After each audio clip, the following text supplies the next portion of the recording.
À ce moment-là, son visage n'était plus qu'une masse de chair déchirée. Les épines avaient entraîné des hémorragies importantes et une infection douloureuse. Il était défiguré et n'avait plus apparence humaine.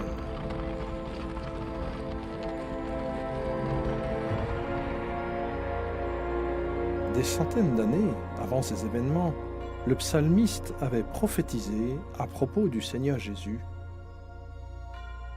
« Car des chiens m'entourent, une bande de scélérats rôde autour de moi. Ils ont percé mes mains et mes pieds. » Jésus lui-même avait dit « Et moi, quand j'aurai été élevé de la terre, j'attirerai tous les hommes à moi. »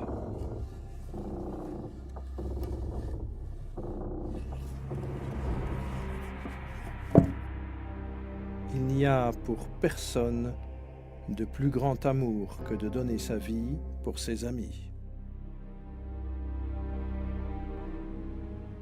Ils crucifièrent avec lui 2 brigands, l'un à sa droite, l'autre à sa gauche. Ainsi fut accompli ce que dit l'Écriture, il a été mis au nombre des malfaiteurs. Les soldats jouèrent ses vêtements au sort. Jésus fut encore plus humilié en étant exposé, nu, devant le monde entier.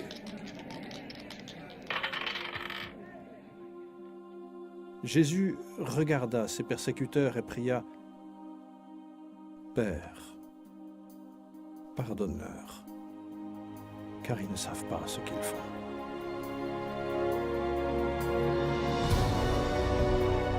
Les passants criaient « Sauve-toi toi-même et descends de ta croix !»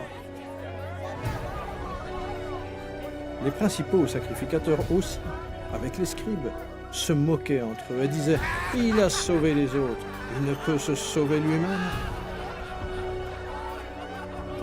Que le Christ, le roi d'Israël, descende maintenant de la croix, afin que nous voyions et que nous croyions.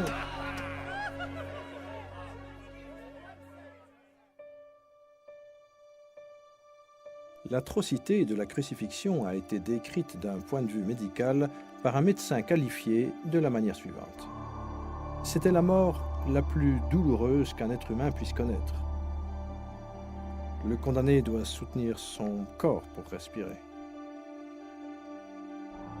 La douleur terrible provoquée par les clous touche le nerf médian au niveau des poignets, remonte ensuite dans les bras, puis au cerveau et dans toute la colonne vertébrale.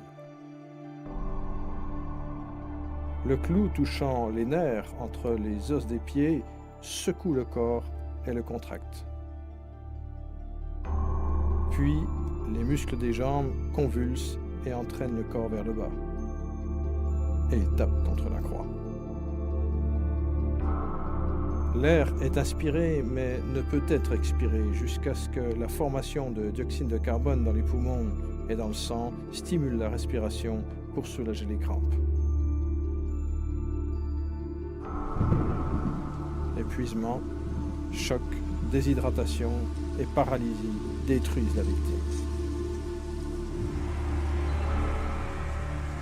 Le cœur ne peut presque plus pomper le sang qui devient trop épais et chacune des milliards de cellules meurt l'une après l'autre. Ce sont nos péchés qui ont envoyé Jésus-Christ sur la croix.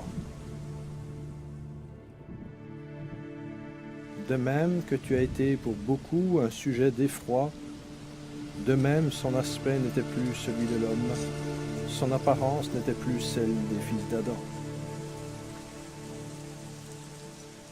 Ce fut le tournant de toute l'histoire. Jamais il n'y eut un autre jour semblable à celui-ci. Car Dieu a tant aimé le monde qu'il a donné son Fils unique, afin que quiconque croit en lui ne périsse pas, mais qu'il ait la vie éternelle. Le sang versé par Jésus sur la croix en ce jour terrible n'était pas humain.